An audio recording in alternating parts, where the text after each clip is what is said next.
Bonjour à tous, c'est Gorgule, je vous retrouve après ces 3 semaines d'absence. J'espère que vous allez bien, que vous avez passé de bonnes vacances, pour ceux qui en ont pris. Bienvenue aux nouveaux abonnés aussi, j'ai vu qu'il y en avait quelques-uns dernièrement. Donc bienvenue à vous sur la chaîne. Donc aujourd'hui, pas de compte rendu vide-grenier, mais des achats. Juillet et août étant vraiment pauvre en vide-grenier vers chez moi, je me suis rabattu sur eBay et Le Bon Coin. Donc voilà, j'ai fait pas mal d'achats, j'ai complété les jeux que j'avais en loose, ce genre de choses. Donc c'est parti, on va commencer tranquillement. Avec pas un jeu, mais un UMD vidéo PSP que j'avais vu en fait. J'avais vu une petite jaquette promotionnelle dans un jeu sur PS2, il me semble. Donc il s'agit du Silent Hill Experience sur PSP. Donc qu'est-ce qu'on a là-dedans? Comme on peut le voir, là, on a la bande-annonce du film, les interviews du réalisateur. On a pas mal de morceaux de la bande-son, ainsi qu'une sorte de BD, enfin une sorte de roman photo sur l'histoire de Silent Hill. Et ça c'est vraiment un incontournable, c'est une petite curiosité, voilà. Je connaissais pas du tout l'existence avant d'avoir vu cette petite affiche promotionnelle. Donc voilà, je l'ai pris sur Le Bon Coin pour une dizaine d'euros, je crois. Voilà. Donc on continue avec un jeu que je n'ai pas encore ouvert. Je sais pas si je vais y jouer parce que ça demande un investissement au niveau du temps qui est assez énorme. Voilà, j'ai un ami qui m'a pas forcé à le prendre, mais il voulait vraiment que je joue avec lui. Donc il s'agit de Monster Hunter Ultimate 4 sur 3DS. Donc voilà, j'ai pas vraiment la motivation, à vrai dire. J'ai pas trop la motivation d'y jouer, tout simplement, parce que je sais qu'il faut vraiment s'investir et y jouer longtemps. Mais bon, voilà, je l'ai payé, je crois, 22 ou 23 euros. Voilà. Ensuite, on passe à du jeu PlayStation 2, avec un jeu que je cherchais depuis un moment, donc je me suis décidé, j'ai sauté le pas, je l'ai pris sur eBay pour une douzaine d'euros, je crois. Donc pareil, les prix, ça va être approximatif, puisque c'est des achats que j'ai fait il y a assez longtemps. Donc il s'agit du Sega Classics Edition. Voilà, donc on peut retrouver pas mal de jeux super connus, comme les Golden Axe, Space Harrier, Outrun, Columns, etc. Donc voilà, il y a eu une refonte graphique. Et aussi les sons apparemment ont été améliorés. Donc j'ai pas encore testé ces jeux sur la PS2. On verra ça plus tard. Ensuite, j'avais trouvé un Suikoden, je me souviens même plus où est-ce que je l'avais acheté. Je crois que je l'avais acheté à un collègue, un confrère, un chineur. Et il était sans notice, donc voilà. J'ai trouvé une petite notice sur Le Bon Coin, oui, franchement je me souviens plus du tout. Donc elle est en couleur. Elle est en couleur, après je sais pas si on a des petits dessins. Mais voilà, elle est en couleur. Je l'ai eu pour, je crois, une dizaine d'euros. Ce qui m'a permis de compléter mon Suikoden. Hop. Ensuite, on passe à du classique. Pareil, un jeu qu'on recherche presque tous sur PS2. Et c'est un collègue qui m'a dit, voilà, j'ai quelques jeux PS2, je t'envoie une photo, tu me diras ce qui t'intéresse. Et là il y avait 3 jeux, dont un qui m'intéressait. Donc je lui ai dit, bah ramène-moi celui-ci m'intéresse. Il me dit, je te le donne, sinon c'est poubelle. Bon, par contre il me l'a pas donné, hein. Je lui ai donné un petit quelque chose quand même. Surtout qu'il est en très bon état et complet. Il s'agit du Ico sur PS2, l'édition collector. Voilà, donc je l'ai déjà emballé. Tac, donc ça c'était vraiment une belle surprise puisque il est quand même assez chiant à trouver. On continue avec des DVD. J'avais vu ce DVD une fois sur un groupe Facebook, voilà, qui retrace les 20 ans du jeu Zelda, de la NES à la Wii. Voilà, je l'ai pas encore regardé, mais voilà, je l'ai eu pour 10 euros, je crois. Hop. Et ensuite, j'ai pris un Blu-ray sur eBay pour 10-15 euros d'un film que je regardais quand j'étais petit, en cassette. Il s'agit de Princess Bride. Voilà. Donc c'est un conte, une sorte de conte fantastique. Voilà, donc je pense que ça a assez vieilli, mais j'avais envie de le revoir. Et voilà, je l'ai pris en Blu-ray. Hop. Allez, c'est parti, maintenant on attaque le rétro. c'est parti, on commence avec la Super Nintendo. Donc je voulais compléter mon FIFA 96 que j'avais en loose, donc c'est chose faite. Voilà, un FIFA 96 complet, en très bon état, que j'ai eu sur eBay avec un autre jeu, donc c'était un lot, avec Bust Loose.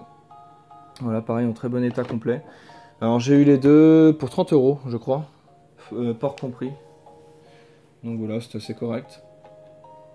Ensuite, un jeu que j'avais en loose encore, j'ai trouvé la boîte et la notice pour je sais plus, je crois que c'était entre 8 et 10 € port compris. En fait, à la base, j'avais commandé que la boîte et la personne a retrouvé la notice. Du coup, il m'a envoyé les deux pour le même prix. Et je suis très content parce que c'est un jeu qui est assez cher quand on l'achète complet. Donc, il s'agit de Another World. En plus, c'est un jeu cultissime. Donc voilà, la boîte était en très moyen état, mais je l'ai un peu retapé. Donc, et puis après, sous la boîte, l'illusion est parfaite. Donc ça, c'était vraiment une super affaire. Ensuite, on a un autre jeu que j'avais en loose. Il s'agit du Jurassic Park, voilà, qui est complété. Donc là, j'ai dû racheter le jeu complet hein, et je pourrais revendre le jeu en loose. Voilà, en très bon état. Alors celui-ci, j'ai dû le payer 25 €, quelque chose comme ça. Donc là, c'est sûr que c'est des jeux, c'est pas du vide-grenier, donc on est obligé de mettre un peu le prix. Ensuite, encore un jeu que j'ai complété de Super Nintendo. Il s'agit du Top Gear. Voilà, le numéro 1. En état correct. Et il manquait encore la notice que j'ai commandée aux États-Unis, puisque ça me dérange pas d'avoir les notices en anglaise et souvent elles sont moins chères là-bas. Donc sur la photo, la notice était en couleur et j'ai reçu ceci en noir et blanc. Donc j'étais pas très content. Alors apparemment il y a des notices originales en noir et blanc aussi là-bas. Bref, j'étais pas très content, j'ai gueulé un petit peu et il m'a renvoyé une notice en couleur que j'ai mis dans le jeu. Voilà. Hop. Ensuite on attaque avec des jeux Nintendo 64. Il s'agit du Star Wars Rogue Squadron 1. Pareil que j'avais en loose, donc que j'ai racheté complet. Voilà. Ensuite on a Extreme G que j'avais également en loose. Donc par contre, voilà, la personne ne m'avait pas dit, et pourtant je lui ai bien demandé s'il n'y avait pas de déchirure sur le dessin. Donc apparemment elle n'avait pas compris mon message. Voilà, c'est pas grave. Donc celui-ci, au niveau des prix, le Rogue Squadron, je l'ai eu pour 18 €, port compris, c'était un très bon prix. Même si la boîte était un peu abîmée, je l'ai retapé aussi. Et celui-ci, je crois que je l'ai eu entre... ouais, je crois 18 € aussi, port compris. Bon, je suis un peu déçu pour le dessin, puisque là, on peut pas trop le rattraper. C'est pas du noir, donc on peut pas le combler avec du feutre. Voilà. Ensuite... Alors celui-ci je l'avais pas, mais il était pas très cher, donc je me suis fait plaisir, je l'ai pris. Il s'agit de Tonic Trouble sur 64, donc je connaissais pas du tout. C'est un jeu de plateforme aventure en 3D. Le personnage ressemble un petit peu à Rayman. Voilà. Si vous voulez voir ce que ça donne un petit peu. Non, ça fait pas le point, c'est pas grave. Hop, alors celui-ci je crois que je l'ai eu entre 10 et 15 €, ouais, je dirais 15 € peut-être par compris, je m'en souviens plus, mais je sais qu'il était pas très cher, c'est pour ça que je l'ai pris alors que je l'avais pas du tout en loose. Et ensuite on attaque deux jeux NES, pareil que j'ai complété, donc là par contre les jeux NES c'est quand même un peu plus cher. On attaque avec Blue Shadow, qui a une jaquette vraiment magnifique. Par contre je connais pas du tout ce jeu, apparemment c'est un jeu de plateforme aussi. Voilà. Donc celui-ci, j'ai dû le payer, je crois, 35 € ou 40 € par compris. Donc là, ça commence à être un peu cher. Mais bon, c'est pas tous les jours, hein, c'est vraiment ponctuel. Et ensuite, un Galaga, pareil, 40 € celui-ci, qui est pas évident à trouver, en bon état. Donc ça, c'est un shmup. Si vous avez déjà joué à Ridge Racer 1 sur PlayStation 1, juste avant de commencer le jeu, on a une petite séquence comme ça de shoot. Et si vous arrivez à tuer tous les petits vaisseaux, donc c'est une séquence de shoot de Galaga. Si vous arrivez à tuer tous les petits ennemis, eh bien vous débloquez toutes les voitures du jeu. Si je dis pas de bêtises. Voilà. Donc pas mal d'achats rétro durant ces 2 mois. Et un dernier achat, puis ensuite je vous parle des jeux auxquels j'ai joué. Donc il s'agit d'une console custom. Voilà, c'est la première fois que j'en achète une. Donc voici la bête. C'est une PS1. Voilà, aux couleurs de Final Fantasy VII. Donc on a la console. Donc elle a été repeinte en blanche et en bleu. Et au-dessus c'est un sticker. Ça, malheureusement, il commence déjà un petit peu à se décoller. Donc ça c'est un petit peu dommage. Donc voilà, on a la console ici. Que je vais poser là. Ensuite on a la carte mémoire. Voilà. Elle est parfaite, il n'y a rien à dire. Et on a également la manette, la DualShock, qui est très belle aussi. Voilà. Donc j'ai eu ce lot. Donc le prix est plutôt correct, même si le logo est pas peint sur la console et que c'est un autocollant.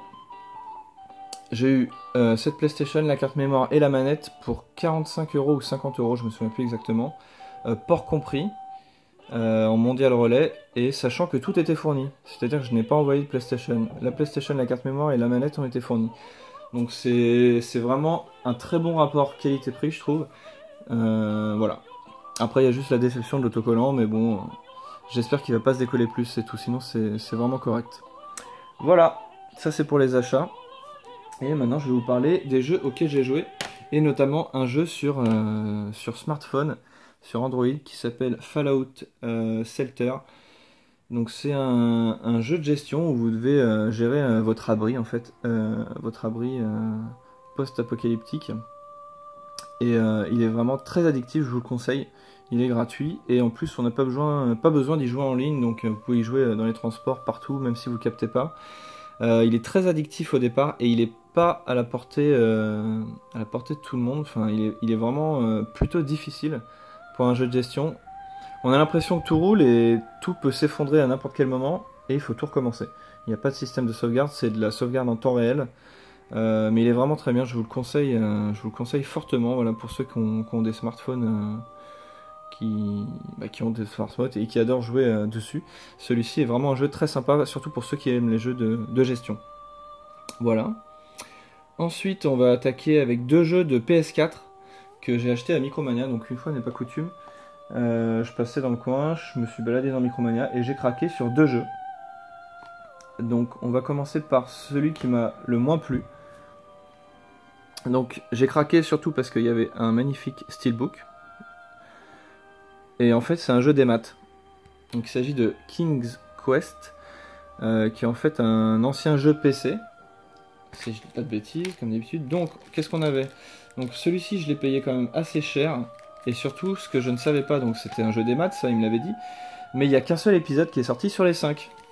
Ce qui fait que j'ai fait l'épisode 1 et j'espère que les autres sortiront. Je sais pas trop comment c'est prévu, puisque moi j'ai déjà payé donc le Season Pass en fait, l'équivalent, qui est de 40 €. Donc avec, on avait dans ce steelbook un espèce de petit... je crois que c'est un pins. Je crois que c'est un pins. Et un petit livret.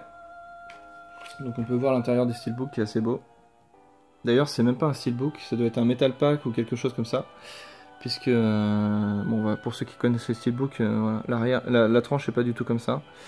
Et c'est estampillé steelbook à l'intérieur. Et là, il n'y a rien d'écrit. Steelbook, c'est la marque en fait, hein, c'est boîtier métallique tout simplement.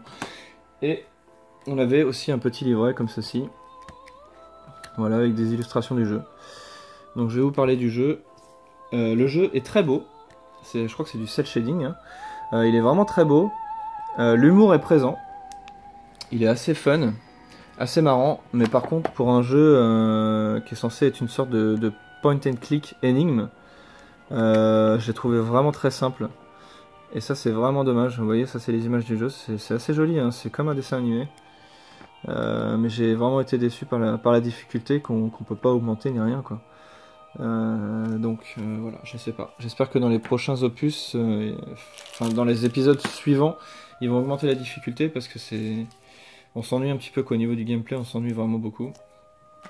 Voilà, donc c'était une petite déception quand même, surtout par rapport au prix. Donc on va attendre les épisodes suivants, on va voir ce que ça donne. Et ensuite, on arrive à la petite pépite, la petite perle. Donc il s'agit d'un jeu indépendant, Tesla Grad. qui est sorti en boîte apparemment parce qu'il il a marché, après ce que j'ai compris. Donc j'en ai entendu du bien, et j'ai craqué hein, pour 15 euros. Ça mange vraiment pas de pain. Et là c'était vraiment une super surprise, j'ai adoré ce jeu. Donc la durée de vie est assez courte, hein. C'est une durée de vie d'environ 10 heures pour un premier essai je crois. Donc c'est correct hein, pour 15 euros de toute façon. Et ce jeu est génial. C'est un jeu en 2D de plateforme puzzle game. Et je me suis régalé. La musique est géniale. Et comment on peut dire ça? Les mécaniques de jeu pour avancer, elles sont super quoi. La manette elle est très bien exploitée. Et moi je me suis régalé. Pour ceux qui aiment bien ce genre de jeu, vous pouvez y aller les yeux fermés. Celui-ci est génial. Voilà, donc ça c'est vraiment un très bon achat. Hop. Et puis voilà, c'est terminé. Je vais finir par vous dire quelque chose que j'ai écrit là. Oui, je voulais vous dire, donc je réponds à tout le monde, même si je prends le temps pour les commentaires, mais il y a des personnes à qui je peux pas répondre parce que, alors je sais pas pourquoi, c'est leur compte qui doit pas être accessible, donc voilà, c'était juste pour le dire. Quand je réponds pas, c'est que j'ai pas pu répondre tout simplement. Des fois, je réponds en privé sur le compte de ces personnes-là, mais non, voilà, je voulais juste dire ça. Je voulais vous parler aussi de ma page Facebook. Donc je sais pas si vous étiez au courant, mais voilà, j'ai une page Facebook depuis un moment maintenant. Donc vous tapez juste Gorgus sur Facebook et vous allez voir le petit Megaman en photo apparaître, donc c'est ma page. Et puis c'est tout, je voulais vous dire de ne pas hésiter à me rajouter sur votre PSN ou sur Hearthstone en ami. Voilà, je joue toujours beaucoup à Hearthstone, donc si vous voulez faire un petit duel contre moi, il n'y a pas de souci. Et puis voilà, je vais vous laisser en musique comme d'habitude et je vous dis à bientôt. Salut tout le monde!